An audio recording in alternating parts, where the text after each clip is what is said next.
Oke, Assalamualaikum warahmatullahi wabarakatuh. Perkenalkan saya Vivi Izati. Jadi di sini saya berkesempatan untuk menjelaskan beberapa materi yang terkait dengan praktikum fluid reservoir modul 3. Jadi akan saya tampilkan slide PowerPoint yang terkait dengan modul 3. Jadi modul 3 pada praktikum fluid reservoir ini akan membahas tentang pengukuran viskositas dengan Redwood Viscometer. Nah, sebelum masuk ke pembahasan terkait Redwood Viscometer, jadi kita akan terlebih dahulu membahas tentang viskositas. Jadi apa itu viskositas? Viskositas merupakan ukuran kekentalan suatu fluida ataupun resistensi internal yang menyatakan besar gesekan di fluida. Jadi viskositas ini merupakan ukuran kekentalan di mana semakin besar nilai viskositas maka semakin kental suatu fluida, dan dengan semakin kentalnya suatu fluida tersebut, maka semakin sulit fluida untuk mengalir. Nah, mengapa viskositas ini penting untuk dipelajari? Karena viskositas ini merupakan ukuran dari kekentalan suatu fluida, maka viskositas dapat mempengaruhi laju aliran suatu fluida, yang mana viskositas yang besar akan membuat suatu fluida ini sulit untuk mengalir, sehingga lajunya itu juga akan semakin kecil. Nah, dengan kita mengetahui viskositas ini, kita juga dapat mengetahui jenis ataupun tipe oil ataupun fluida yang berada di bawah permukaan. Nah, jenis-jenis oil ataupun jenis-jenis fluida yang sudah kita ketahui ini tentunya akan mempengaruhi metode-metode ataupun cara-cara yang akan kita gunakan untuk mengangkat ataupun untuk lifting ataupun untuk memproduksikan fluida tersebut dari bawah permukaan ke atas permukaan. Nah, di sini ada hubungan antara solution gas oil ratio ataupun RS dengan viskositas. Nah, sebelumnya RS ataupun solution gas oil ratio itu adalah jumlah gas dalam standar kubik feet yang larut dalam satu barel stok tank oil. Ketika oil dan gas mengalami penurunan tekanan, oil yang mengandung gas akan mempunyai viskositas yang lebih kecil. Semakin besar kandungan gas dalam oil, maka viskositasnya semakin kecil. Nah, hal ini terjadi karena gas merupakan suatu zat ataupun fluida yang mempunyai densitas yang lebih kecil. Jadi ketika gas ini berada di dalam suatu oil ataupun fluida, maka gas akan membuat fluida tersebut mempunyai densitas yang lebih kecil pula. Nah, dalam hubungannya, RS ini mempunyai hubungan yang berbanding terbalik dengan viskositas, di mana semakin besar RS, yang berarti semakin besar jumlah gas dalam suatu fluida, maka viskositasnya juga akan semakin turun, karena densitasnya juga semakin turun, yang ditunjukkan dengan jumlah gas yang mempunyai densitas yang lebih kecil pula. Begitu. Lalu di sini ada jenis-jenis fluida. Yang pertama viskositas. Yang pertama itu viskositas kinematik, yang merupakan suatu rasio antara viskositas absolut ataupun viskositas yang sudah mutlak untuk kepadatan ataupun densitas dengan jumlah di mana tidak ada kekuatan ataupun gaya yang terlibat. Jadi viskositas kinematik ini dapat dirumuskan dengan V sama dengan mu per E, di mana V merupakan lambang dari viskositas kinematik dengan satuan meter kuadrat per second. Lalu ada mu yang merupakan viskositas absolut, lalu ada E yang merupakan densitas. Lalu selain viskositas kinematik, terdapat pula yang namanya viskositas absolut.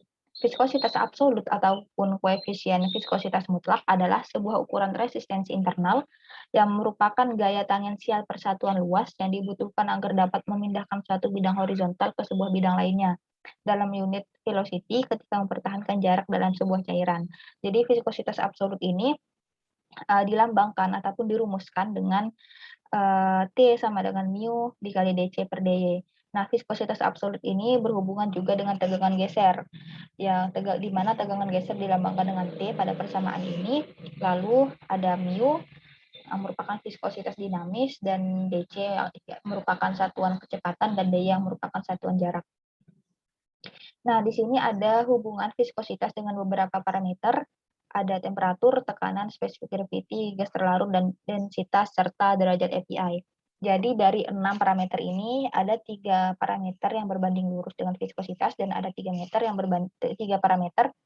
yang berbanding terbalik dengan viskositas. Nah, yang pertama, tekanan, spesifik gravity, dan densitas ini mempunyai panah yang searah, yang menunjukkan bahwa tekanan, spesifik gravity, dan densitas ini mempunyai hubungan yang berbanding lurus dengan viskositas.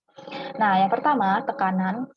Jadi semakin tinggi tekanan, maka semakin besar viskositas yang dihasilkan. Mengapa?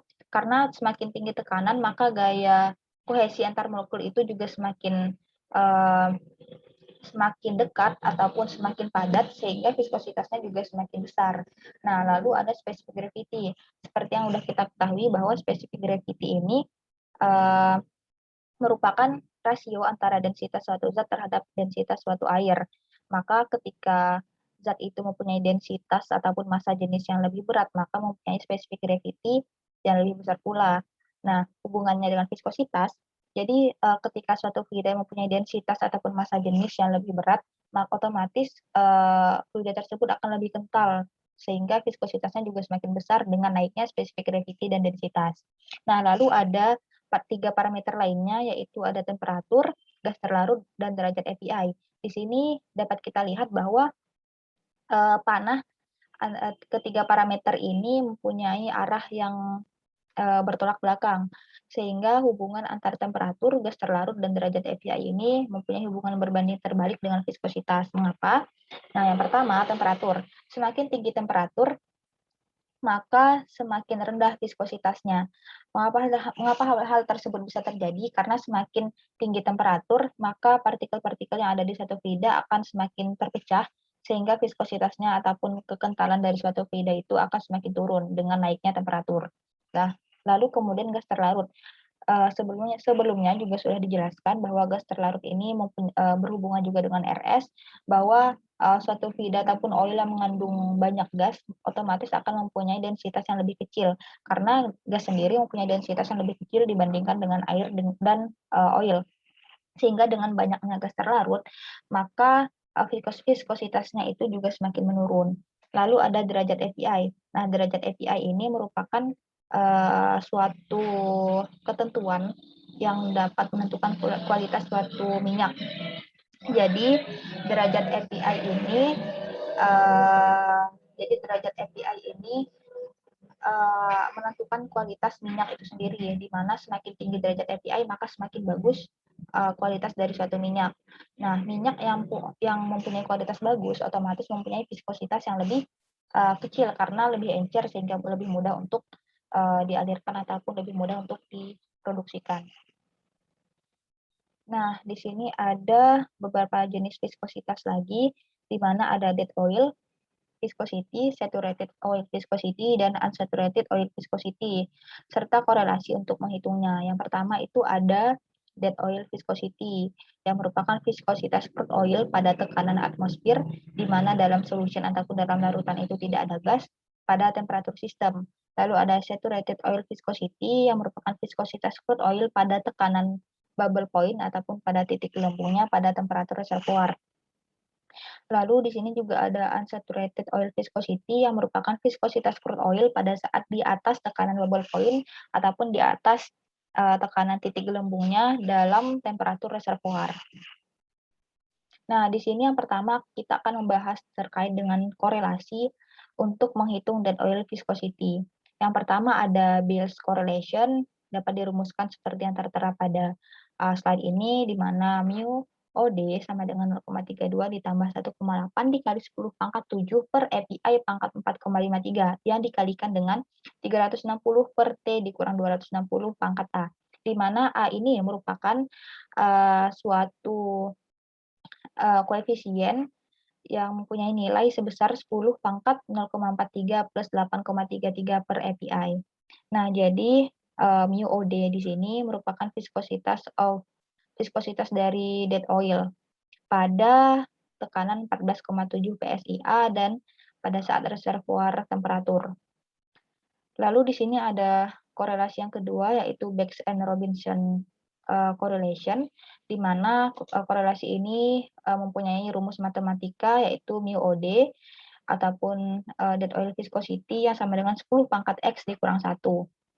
Nah, X ini mempunyai persamaan lagi, yaitu Y dikali T dikurang 460 pangkat min 1,163. Nah, di sini juga ada Y dan T, di mana Y ini merupakan 10 pangkat Z.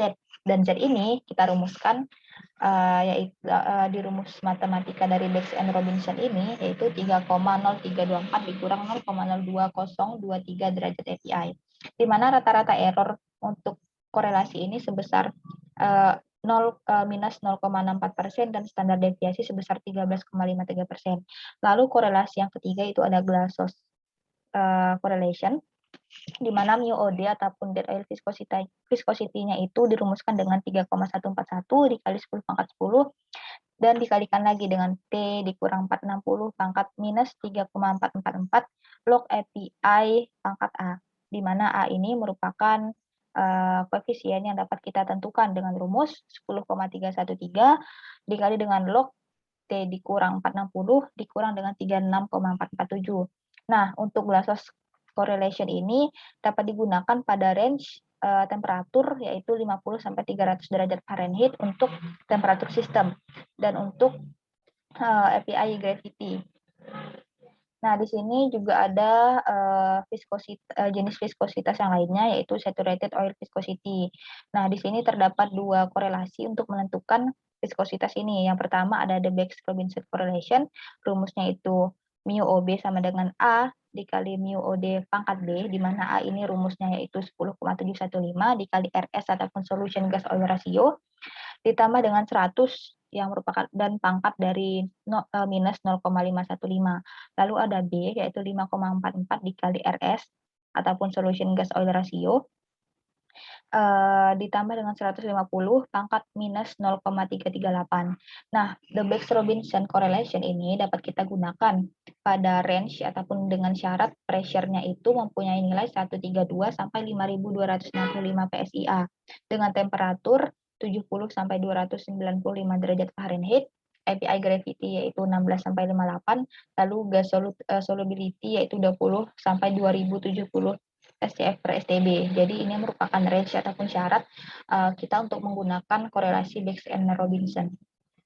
Adapun akurasi dari korelasi ini itu sebesar minus 1,83% dengan standar deviasi 27,25%. Lalu ada Dechu-Connelly correlation, di mana rumus dari korelasi ini yaitu MuOB dikali sama dengan 10 pangkat A dikali dengan MuOD pangkat B, di mana A merupakan koefisien dengan rumus seperti berikut ini, lalu B seperti di dalam A ini juga terdapat koefisien lagi yaitu B, di mana B ini dengan rumus 0,68 per 10 pangkat C ditambah 0,25 per 10 pangkat D ditambah dengan 0,062 per 10 pangkat C, di mana variabel C, D, dan E ini mempunyai rumus seperti yang tertera pada slide. Nah, MuOB merupakan viskositas oil pada tekanan bubble point, sedangkan MuOD merupakan viskositas dead oil pada tekanan 14,7 PSIA dan temperatur reservoir dengan satuan centipoise. Nah, untuk Dechu-Connelly correlation ini mempunyai range ataupun syarat tekanan itu sebesar 132 sampai 5.645 PSIA.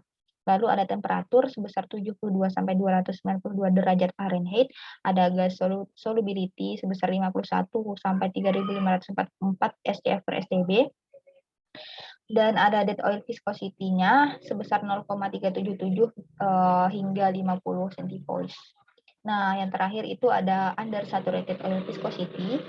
Ada dua korelasi juga untuk menentukan viscosity jenis undersaturated ini. Yang pertama ada Beers correlation, di mana viskositasnya ataupun mu0-nya ini dapat dirumuskan dengan sama dengan MuOB ditambah 0,001 dikali tekanan ataupun P dikurang PB, yaitu tekanan bubble point, dikali dengan 0,024 dikali dengan MuOB pangkat 1,6 ditambah 0,038 dikali MuOB pangkat 0,56. Nah, rata-rata error pada korelasi Beers ini sebesar 2,7%, lebih tinggi dibandingkan korelasi-korelasi pada saturated oil viscosity yang tadi. Lalu ada Viscous-Bix correlation, di sini dapat dirumuskan yaitu mu0 dikali sama dengan MuOB dikali dengan P ataupun tekanan per PB ataupun tekanan bubble point dipangkatkan dengan M.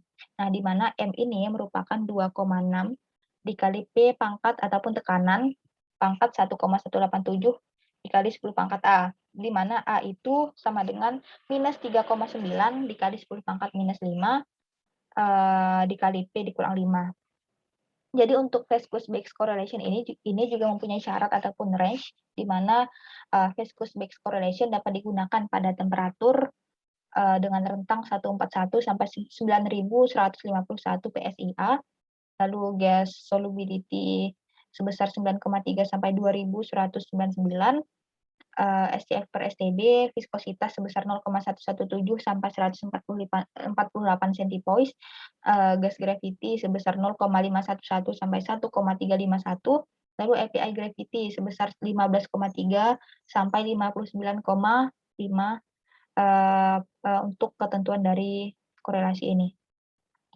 Nah, baru kita masuk ke prinsip kerja dari viskometer Redwood serta kelebihan dan kekurangannya. Jadi viskometer Redwood ini apa sih yang membedakan dengan viskometer lainnya? Jadi viskometer Redwood ini adalah alat yang digunakan untuk menentukan viskositas suatu fluida pada temperatur tinggi. Jadi viskometer Redwood mampu mengukur dalam temperatur tinggi sehingga tepat untuk pengukuran viskositas crude oil yang memiliki komponen berat. Jadi keistimewaan dari viskometer Redwood ini berada pada kemampuan viskometer tersebut untuk mengukur dalam temperatur yang sangat tinggi dan untuk fluida yang mempunyai fraksi berat.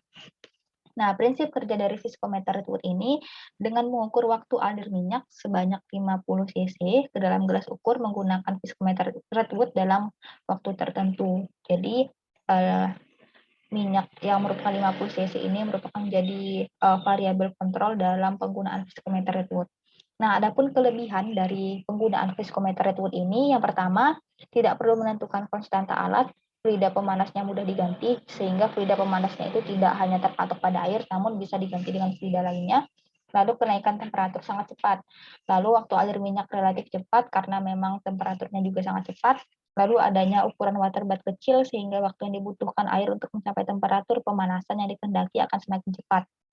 Lalu lebih mudah dalam pengontrolan temperatur. Kemudian yang terakhir ada perubahan temperatur air pada saat penentuan waktu alir sampel tidak berubah secara signifikan. Jadi perubahan temperatur air yang kita gunakan ini cukup stabil karena tidak berubah secara signifikan. Lalu yang terakhir itu ada kekurangannya. Jadi viskometer Redwood ini mempunyai tingkat ketelitian yang kurang. Lalu yang kedua itu tidak bisa mengukur pada kondisi temperatur dan tekanan reservoir.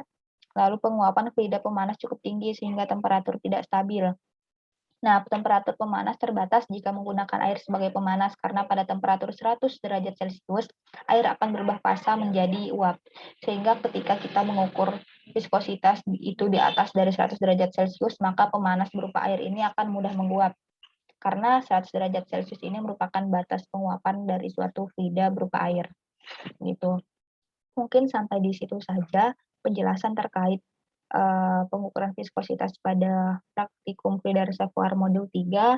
Saya cukupkan sampai di sini. Assalamualaikum warahmatullahi wabarakatuh.